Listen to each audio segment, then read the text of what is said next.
I have a question for you guys. Have you ever thought of something that it was sort of impulsive almost, and you're like, let me try to like imagine this, and then it turns out to be like you realize, wow, that was really cool, and it's like comes back to haunt you later for a reason that you realize it wasn't so spur of the moment. It actually related to even something. Uh, I made up this really weird story about this owl. It's like this, like they're like kind of they can like gesticulate. They can do things almost like they're anthropomorphic, and they live in this like tree house in the middle of these like huge woods, and so they do this visualization of like wisdom, where it's like this weird kind of writing, and so this like I was like, well, I was imagining them being like a sort of teacher. Like, what if they were explaining to them, to someone, how they do that, or like what it is?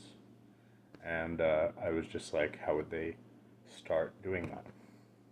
And so I thought they just like look at it and they point to it and they just go, they go.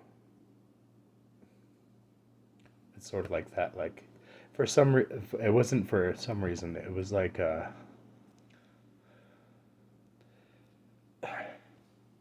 it was so smart how uh,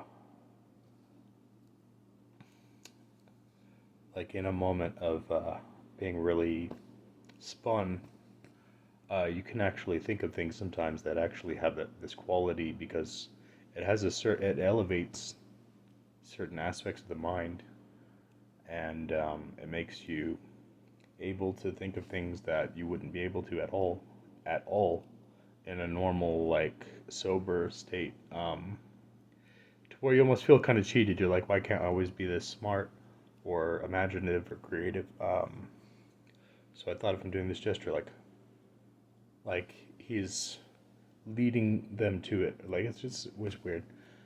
But the part later came when I realized there was this house that I lived in when I was growing up in Arizona, and it was 2 stories. And the layout of it was so unusual. It's like different than any house I've ever been in. 100% extremely. Uh, it had like two big living rooms and stairs, and the way the house seemed inside was so there's something so almost reserved about how respectful it is. And I don't know how else to explain it. It's so unique that there's something so diminutively beautiful about how it's like the most. It's not that it's underrated, it's that it reaches this final phase in which that is sort of little overcome, and then it's like, this is a perfect place because it has to be a certain kind of way. And the way that I lived in this house and the family that I lived with, and like my dad's side of the family, and like they were very literate, and we we weren't allowed to watch TV that much sometimes. Not all day. We didn't be allowed to really watch TV until my parents got home in the evenings. But we would watch movies all day. But that wasn't even the case. It was just a couple. But what I'm trying to say is there's this type of way that it was like an environment. And when I was in fourth grade, uh, I decided to read Homer, The Odyssey. And that decision, because before that I had only read like uh, Encyclopedia Brown, um,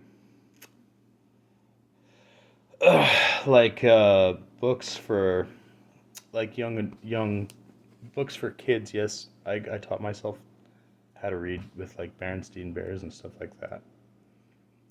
But I moved on to like reading movie novelizations of things like Batman and then later on to just books for kind of like kids, like Christian books. And then for some reason I decided to make this like leap to something as hard as the Odyssey. And when I read it, I read it the whole way through. I stuck with it. I remember seeing these Greek words and being so flabbergasted at how they looked. And I felt the need. I'm like, I can't define this. It makes your brain experience this special kind of frustration to where you're like, I feel like an idiot for not knowing what this means already, even though, that was like the first time I'd encountered like foreign words that just seemed like so unintelligible that it was just in a few places, and it's like you have to work through those things to where you miss certain parts of the story. And yet when you continue on and then you get to the other parts, you still sometimes you only understand some things, and then you keep moving on. And I was learning very, very useful, very, very valuable um, skills for literature, which when you don't understand something, don't quit. Nowadays we have the internet, but back then you didn't. Just keep moving on and accept that you're going to eventually build those skills or the understanding later on, and you can't make that decision at that time. But you just keep going, and you sort of go with this sense that you're going to get what you can out of it. And it's like a really hard thing to do, is to have that, to acquire that maturity by doing that is really difficult. And then I got to the end where I understood it as well as even anyone would, even at their best, even as good as an adult. The moment when he shot, when after the suitors came and he did those feats to sort of cajole them into leaving, and they didn't, of course, and he slaughtered them. But I mean, before that, he challenged them to, there was this moment. Even as a child, I like totally understood the brilliance of this on my own, as I had never heard about it. I saw it completely on my own for myself, how special this is. When he shot the arrow through the axe heads, the hole that was carved into those the places on the axe heads, and they were lined up, and he shot an arrow through all of them. That totally, I knew that was something, and I knew it was special, and I knew it was literary, and it was like in this young burgeoning mind. And I moved on, and you know what? I never read another classical thing after that for a long time. In fact, I didn't really start reading again seriously till I was like 14, and I got my dad's Lord of the Ring books, and we were living in a totally different house. But out of the garage, I was just looking through boxes for some books or something to do, and I found his old Lord of the Rings books from the 70s, and that's when I started reading again. But when I did that gesture, that with that owl, it made me think of this, that when I was growing up until the time I was in 4th grade, and then I was going through this time, it's almost like I hit a corner and I went this way. And it's because I started reading that, and it changed my life. And it was fitting into this landscape that I was living in this house, where everything was so classical seeming, because my family is very literate and very literary and knowledgeable about all sorts of things like that. And it was just the type of family I grew up in. And I wasn't, this is where you get the contrast. I wasn't the type of kid at all that was like a type of person, even, that would be like in a type of environment like that. I was curious, but I can't put this more bluntly.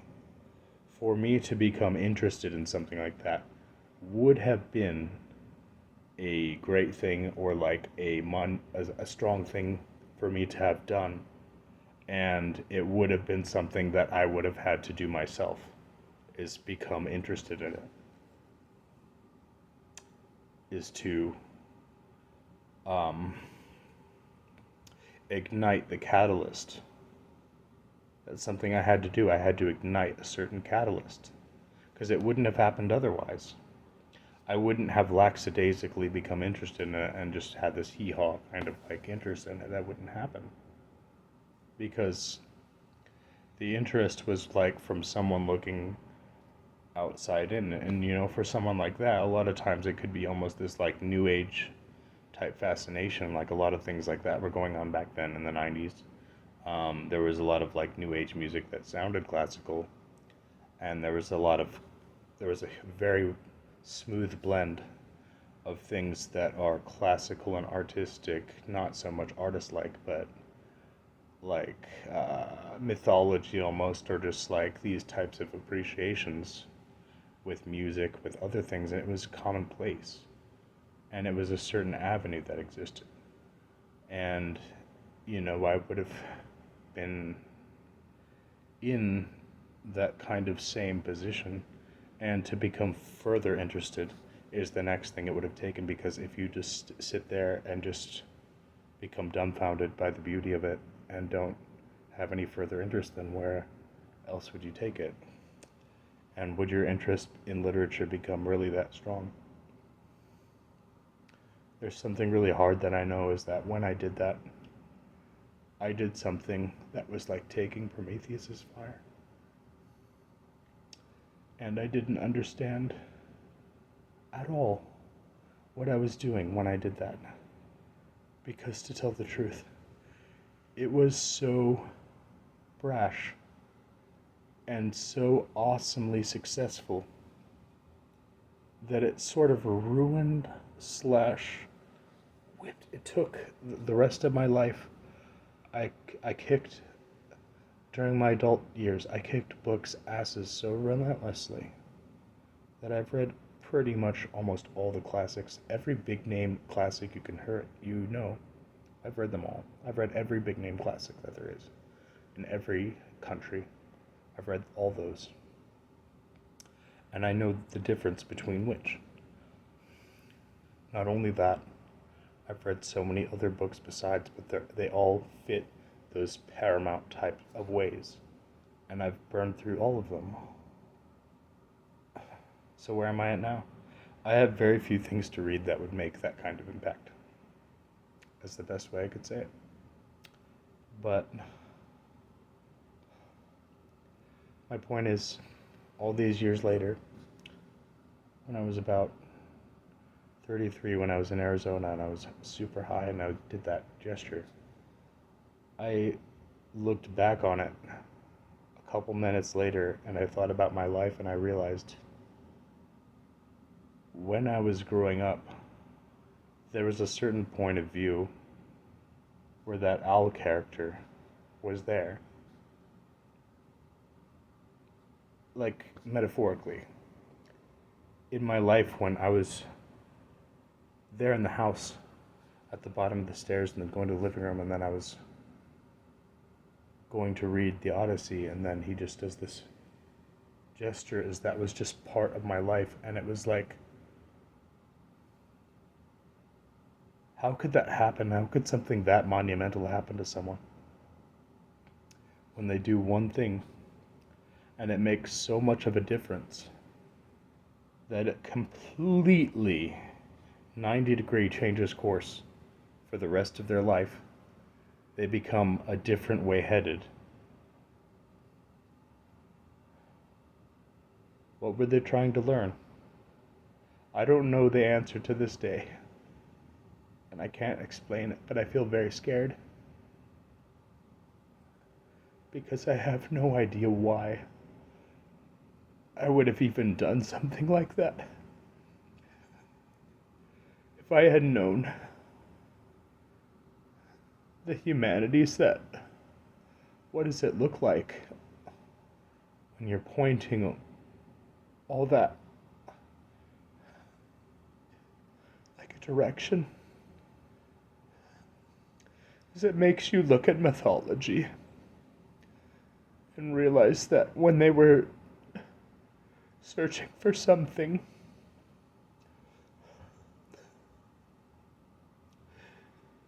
they're always led into a place where they do find something and they do get this thing that can be that, but it doesn't explain how the idea behind that is the same. And it's like it's really the same thing. Is what am I it's not what am I contending with, it's not a present struggle. It's everything, all of this follows you, and it's what do I have to contend with? Because now that I'm here, it's not a choice. It's that I see that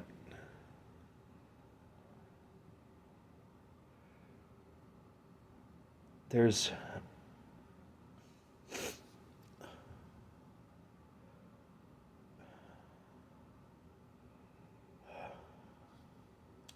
I don't know what the point of it is.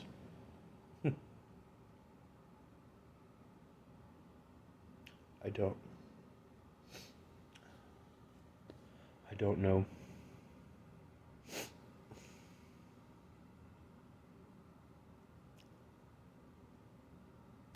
Because before even that, before I made that gesture, I was at my mom's house. And I was watching Elfen Lied. And it's like an anime, and then like in the beginning, there's this painting, and it's with the main character in the show, Lucy, and she's like embracing someone, and then it had the lyrics, which are in Latin, but it has like subtitles, and it said, and I had to find out what this was later, but I did find out that it's from the Bible.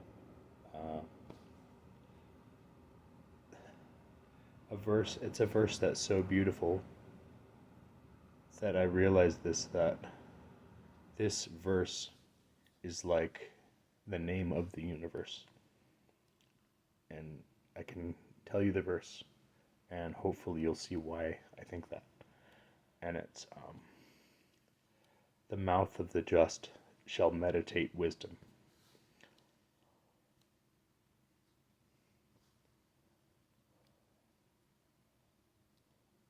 It's the name of the universe because it beckons into the consequences of the universe that there's a way that what it means is that in being just, there's a certain confrontation implied very subtly within that first part, the mouth of the just shall meditate wisdom, that first part, the mouth of the just, when combined, the sentiment there.